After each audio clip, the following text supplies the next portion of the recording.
Welcome.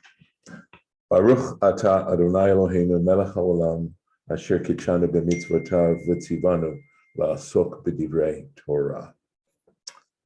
And I'm going to start the screen share. I think I can. Let's see where I have it. Give me a moment, and I'm going to do this. Okay, there we are.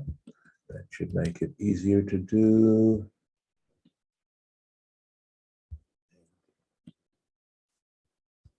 And there we are.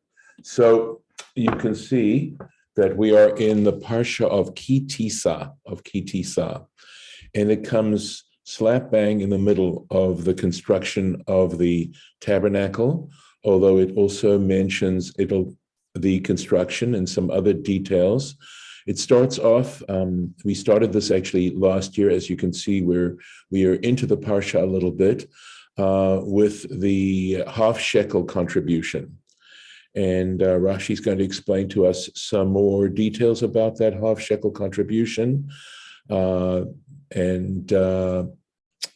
Then also, we also read some issues about a laver that they made with which the priests would wash their hands and their feet before they performed the ceremony. So we're going to continue here with this particular parsha about this half shekel contribution. It says so. So are you in chapter 30, verse 15? Correct. That is correct. Okay. And here it says, Ha'ashir lo yarbeh, the wealthy person shouldn't give more. V'hadal lo yamit, and the poor person shouldn't give less. Mimachatzit hashekel, from the half shekel.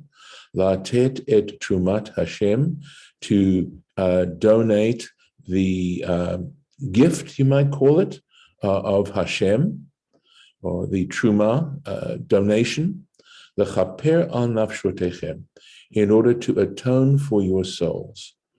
And there's some interesting issues here. First of all, the text itself that says that this half shekel contribution, which we know comes in the context of taking a census of the Jewish people, of the Israelites. We know it involved only males 20 years old and up.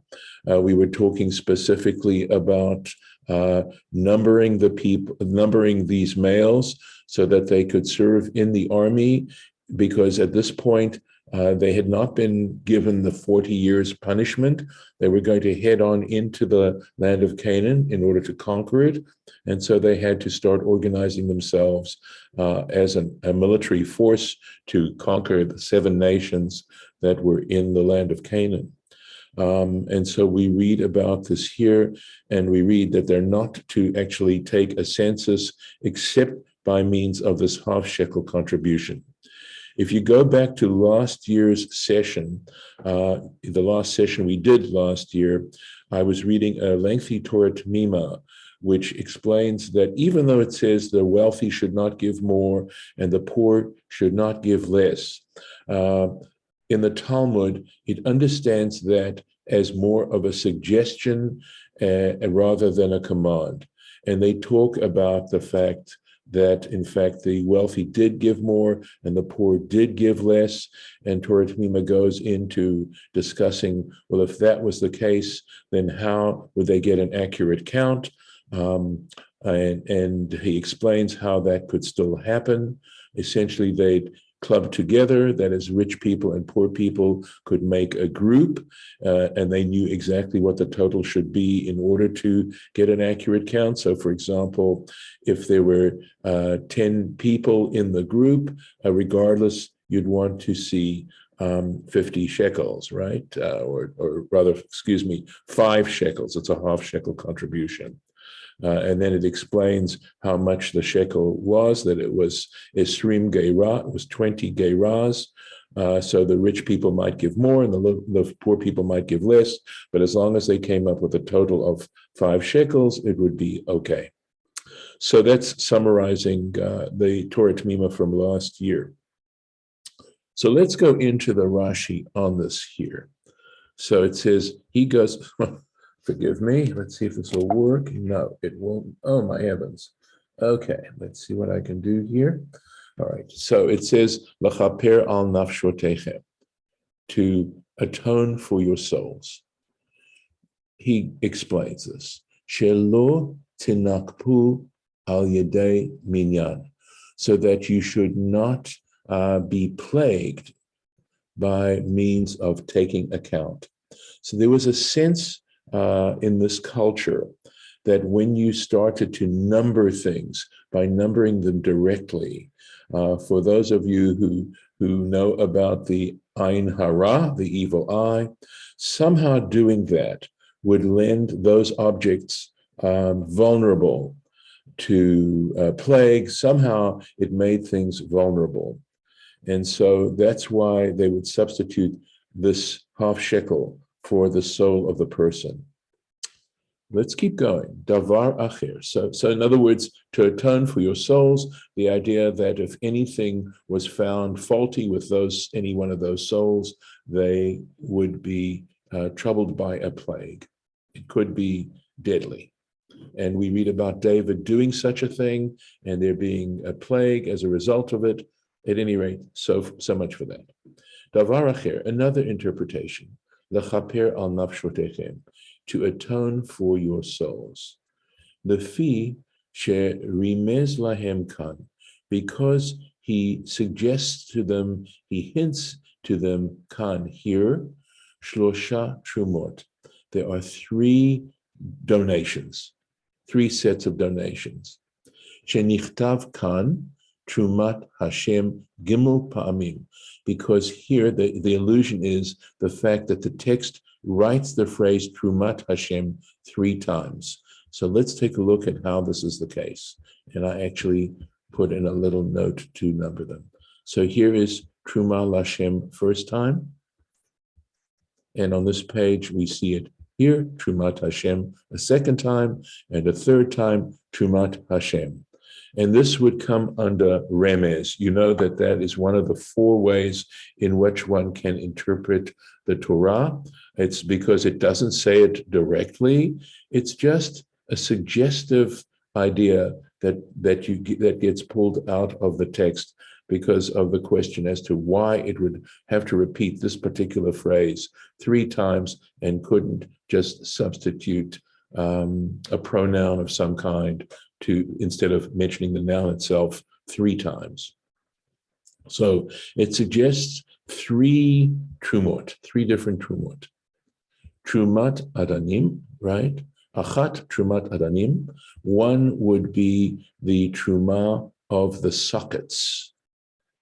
And those, if you have the visualization of the construction of the tabernacle itself, the central structure of the tabernacle was made up of boards, lengthy boards that were set up vertically, and those boards sat on silver sockets. There were 2 silver sockets on the bottom end of each board and there was like a mortise and tenon kind of arrangement. And the sockets would slide up and down these tenons on the bottom of the board and therefore accommodate the terrain. So each one, so that they were made out of silver, and this is what the silver went to. Shemina'an, that he counted them, right? They counted the Israelites, keshehitchilu benidvat hamishkan, when they started off by taking contributions for the Mishkan. So they also took a half shekel at that time, and the silver that was collected from the half shekels went to these adanim, to these sockets. V'natnu kol echad ve'echad machatzit hashekel, and each and every individual, we're understanding, of course, males 20 years old and up, would give a half shekel, va'ala lema'at hakikar, and this added up to 100 talents. Shne'emar, as it states explicitly in Exodus 30, it looks like Exodus 35, possibly, yeah. The kesef pekudei, let me make sure, yeah. Mine says Exodus 38, Yeah. verse 25. Thank you. It's hard to read. You see, there's a space here which makes it look like a hey, but it's 38. Thank you, Lauren. I wasn't sure. The Kesef Pekudei Haida says in Exodus chapter 38, the silver from the counting of the people, right? Me'at kikar was 100 talents, umehen ne'esu ha'adanim, and from them they were made the sockets. It says that in the text. Shne'emar, and it says, Vayhi me'at kikar ha'kesef, and it says the 100 talents of silver, etc. So there were, remember, about 600,000 plus Israelite males 20 years and up. They would each be giving a half shekel, and I believe that would come to 3,000 shekels, and a talent is 3,000. Let me make sure, right? 100 talents from the fact that a talent was 3,000 shekels. So that would make 100 talents, if my arithmetic is correct at this time in the morning. Okay. There were actually more than that, but they had silver usage for other things as well, but essentially 600,000, right? We know that number. Vahashenit, and the second truma, afhi al yedei minyan, this too was done by means of taking account. Shemina'an mishehukam hamishkan, because they were counted again once the tabernacle was set up. So the first counting is before the tabernacle is set up. The second counting through these half shekels was done after the tabernacle was set up. Hu haminyan ha'amur, and this is the counting that is mentioned, betchilat chomesh hapikudim, which is mentioned at the beginning of the book of Numbers. In fact, it's mentioned in chapter 1. And this term chomesh hapikudim, which is one of the names that is given in Hebrew to the book of Bamidbar, is chomesh would be a fifth. In other words, 1/5 of the Chumash, right? We call the Torah also the Pentateuch, right? Because there are 5 books, and it's one of the 5 books, and Pekudim means referring to the numbering, the counting. So in some ways, we also have a Hebrew term that refers to the 4th book as Numbers. Be'echad lachodesh hasheni, this took place on the first day of the 2nd month, B'shna Hashenit, which was in the 2nd year. That's when the tabernacle was actually set up and finished, completed, and ready for usage. Mishehukam hamishkan, B'shnat Hashenit. V'natnu kol echad machatzit shekel, and every individual gave a half shekel contribution. And what was this for? V'hein liknot mehen korbanot tzibur shel kol shana shana. And they went to purchase the public offerings each and every year. V'hushvu bahen aniyim v'ashirim. And when it came to both these countings, the poor and the wealthy were exactly on the same level. Va'al otah truma, and regarding that particular gift, donation, ne'emar, it's stated, l'chaper al nafshotechem, that's the one that is stated with regards to atone for your souls. Why? She'akorbanot l'kapara hem ba'im, because those sacrifices are brought to atone. That's why they're there. So that's counting for 2. And hashlishit, and the 3rd time, that's the 3rd mention here, he trumat hamishkan, that is a reference to the gifts that they brought, the donations they made, simply to construct the tabernacle. That was mentioned at the beginning of Parsha Truma. K'moshe ne'emar, as it states in Shemot, and this is Lamed Hey? Yes. Exodus 35, Kol Meirim Trumat Kesef, and it says, everyone who donated silver, unachoshet, and brass, velo haita yad kulam shaveh. And Rashi says, in this regard, people brought whatever amount they could afford to bring or wanted to bring, this was not the half shekel, this particular truma, shaveba. In this one, it wasn't that everybody brought exactly the same amount. Ela ish ma shenidvo libo. It says regarding that truma, it says asher yidvenu libo, whose heart so moves him. So each person brought whatever they wanted. And here are now the three trumot that are actually to be referenced.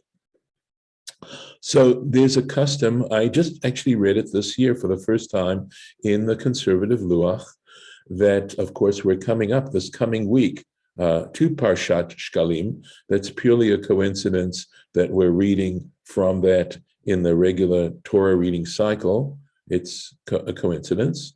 It doesn't happen all that often. They're always close together, just not exactly on the same week. So that in fact, this is a time, there's a custom even nowadays to donate a half shekel. The donation is actually made on Purim. When you read the Megillah, that's when you actually make the donation. And so what you would do is get a 50-cent piece. Thank goodness they still mint them. And actually the custom was to give 3 50-cent pieces to reference these 3 trumot. And we're going to try and do it this year. So Lee went and purchased a whole bunch of 50-cent pieces. And what we'll do is people can donate to purchase a 50-cent piece or 3 50-cent pieces, and hopefully we'll collect them at Purim. So this is the basis of a custom that actually even takes place nowadays in remembrance of what we just read here. So 5 dimes wouldn't work. It has to be a correct. Single coin. Correct. Yes. Because a 50-cent piece isn't a shekel any more than 5 dimes is. No, but we consider the shekel to be in this. So in the United States, it's $1 would be the shekel, and shekel would be the 50-cent piece. Oh, I see what you're saying. And yeah, so that's how that goes. The half dollar, okay. If we wanted to copy it exactly, if we were basing it on this Rashi, you could get 2 50-cent pieces. And if you wanted to give another $5, or if you wanted to get 5 dimes or whatever, or you wanted to give a penny, you could do all of that for the third one. It's just that 2 of them at least need to be 50-cent pieces. I guess if we were looking at the Rashi carefully. Going on. The lakachta et kesef hakipurim, you should take the silver of atonement, me'et bnei Israel, from the sons, we'll translate it as sons now, the sons of Israel, v'natata oto, and you should give it over al avodat ohel moed, regarding the work of the tent of meeting. So we know that this truma that he's talking about here appears to be the silver that would go for the sockets. V'hai livnei Israel, and it should be for the Israelites, lezicharon livnei Hashem, as a remembrance before Hashem, lechaper al nafshotechem, to atone for their souls. So we'll take a look at the next Rashi, and here we go. And you should give it for the sake of the work of the tent of meeting. Lamadata, so you learn from this, shenitztavu limnotan betchilat nidvat hamishkan, that they were commanded to count them. In other words, they were commanded to be mustered, to be counted, betchilat, at the beginning of the contributions of the Mishkan, of the tabernacle. In other words, prior to the tabernacle being erected, they had to make this contribution for the work of the tabernacle.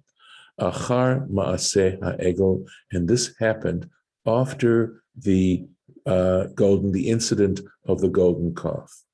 So what's interesting here is that the Torah gives 2 parshiot prior to Tisa. This is the Parsha where we will read about the incident of the golden calf. And then afterwards, we have two Parshiot that also speak about the tabernacle. And in fact, the tabernacle was constructed after the incident. Mipnei, why? Shenichnas bahem magefa, because after they worshipped the golden calf, there was a plague. Kamosha Katuv, as we read in Exodus 32, Vayigof Hashem et ha'am, and Hashem sent a plague against the people after they worshipped the golden calf. And here's a lovely Rashi, Mashal. There's a parable. Letzon hachaviva al ba'aleha, to sheep who were beloved to their owner. The owner had some prize sheep. Shenafal ba dever, and what happened was, cattle plague. I suppose it would be more a flock plague, but at any rate, this plague started to kill off this person's sheep. Mishe pasak, and when the plague was over, Amar lo leroeh, this owner said to his shepherd, Bevakasha mimcha, please, if you will, mane et soni, please count my sheep, my flock, veda, and know, so as to know, kama notru, how many were left over. Bahem, notru bahem is the phrase. Lehodia, to make known, shehi chaviva alav, and what this connotes is how precious they were to the owner, because he cared how many, specific number of how many were left over after so many of them died.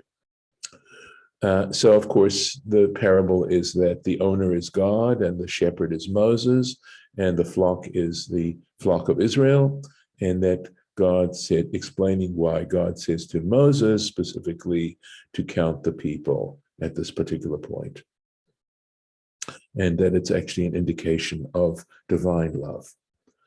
Ve'ifshar lomar, and you cannot argue, shehaminyan hazeh hu ha'amor b'chomash ha'pikudim. Even though you might try to argue that since the Chomesh HaPikudim is talking about the half shekel contribution, and this is talking about a half shekel contribution, that they're one and the same. They are not one and the same. And he says, you can prove it. Shaharei ne'emar bo, because with regards to the census taken in the first chapter of the book of Numbers, be'echad lachodesh hasheni, that is mentioned specifically as to when that was done, and it was done on the first day of the second month. V'hamishkan hukam be'echad lachodesh harishon, and the Mishkan was set up on the first day of the first month. Shne'emar, as it states in Exodus chapter 40, Bayom hachodesh harishon, on the day, in other words, the first day. On the day of the first month, be'echad lachodesh, on the first day of the month, takim, etc. It says, you shall set up the tabernacle. V'haminyan hazeh, and this, umei haminyan hazeh, and from this particular counting of the half shekels, ne'esu ha'adanim, where we know that the sockets were made from this particular counting, mishkalim shalo, of the shkalim that were collected in this counting.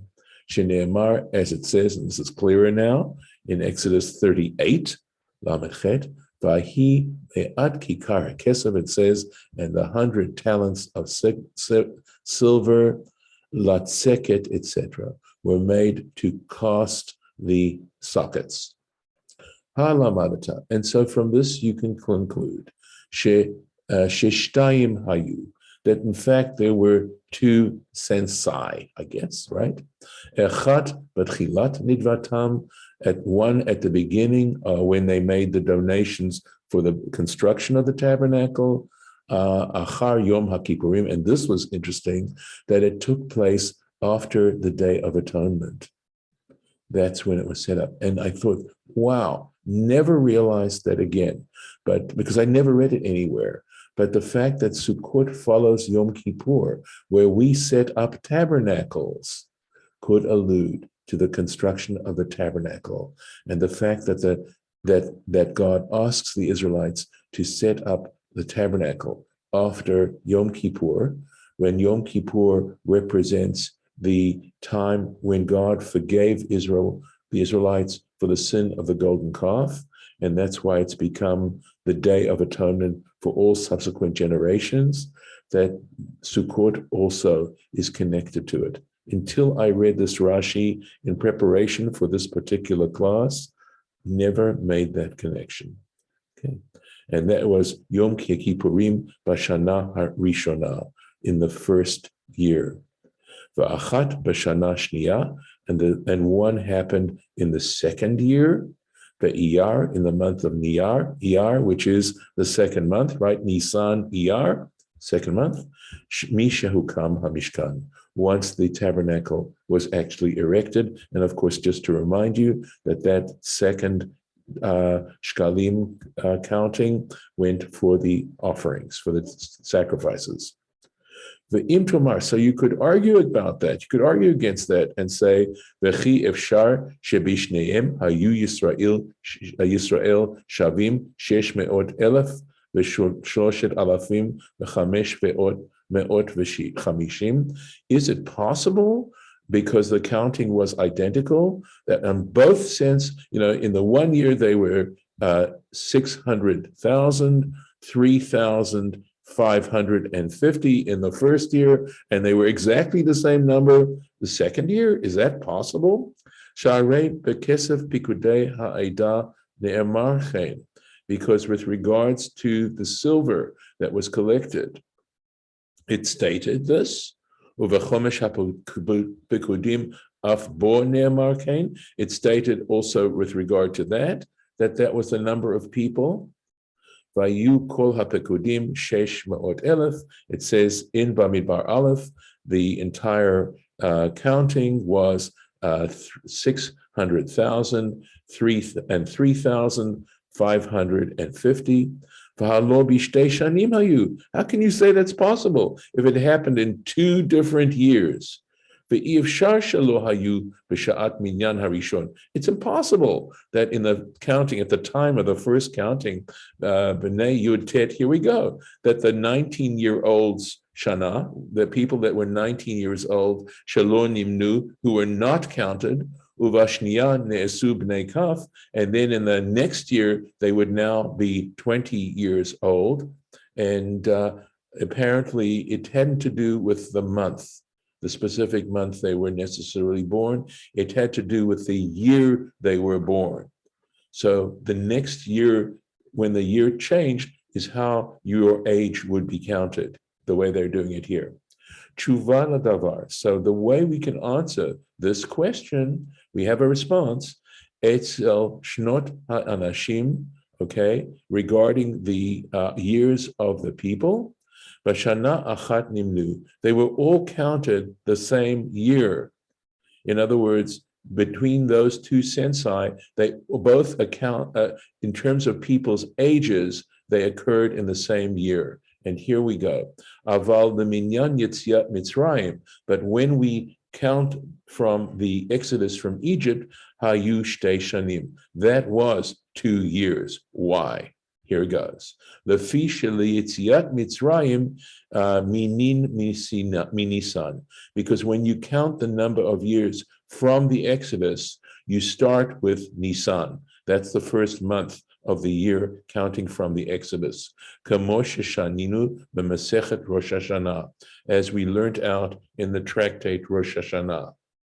V'nivneh hamishkan barishona. So the Mishkan was actually constructed in the first year, v'hukam bashniya, and then it was erected, it was already set up in the second year. Shenit chadsha shana ve'echad b'nisan. Why? Because the new year, the year turned over in the first of Nisan. Aval shnot ha'anashim, but when it comes to counting the number of years of age of the people, minuyin leminyan shnot olam. In that case, you start with the number of years of the world. In other words, matchilim mitishrei. You start in the month of Tishrei. Nimtzeu shnei haminyanim b'shana achat, and that's consequently you had the counting in the counting in the year in the still within the same year. Achat haminyan b'shana achat. Haminyan ha'irishon haya b'tishrei. The first counting was in the month of Tishrei. Remember, after Lachar Yom HaKippurim, which followed Yom HaKippurim, Shenitratzeh hamakom liYisrael, because the Holy One, God, was reconciled with the Jewish people, lisloach lahem, to forgive them, v'nitztavu ala mishkan, and consequently they were given the commandment to set up and erect the tabernacle, v'asheni b'achad b'yar, and the second one was on the first day of Iyar, in that same year which started with Tishrei, and that's of course, that would be the 8th month, the first day of the 8th month. And so that's how you know they were all the same age and you get the same counting. Alavodat ohel moed, regarding the work of the tent of meeting, just a brief Rashi here to finish off the verse. Heina adanim shene'esu bu. This is referring to the sockets that were made with this particular silver. So, and we'll pick up, God willing, tomorrow. So right here at verse 17, let's take this and I'll put it right here. And that's where we'll start tomorrow. I'm going to stop the share. And Rabbi, and then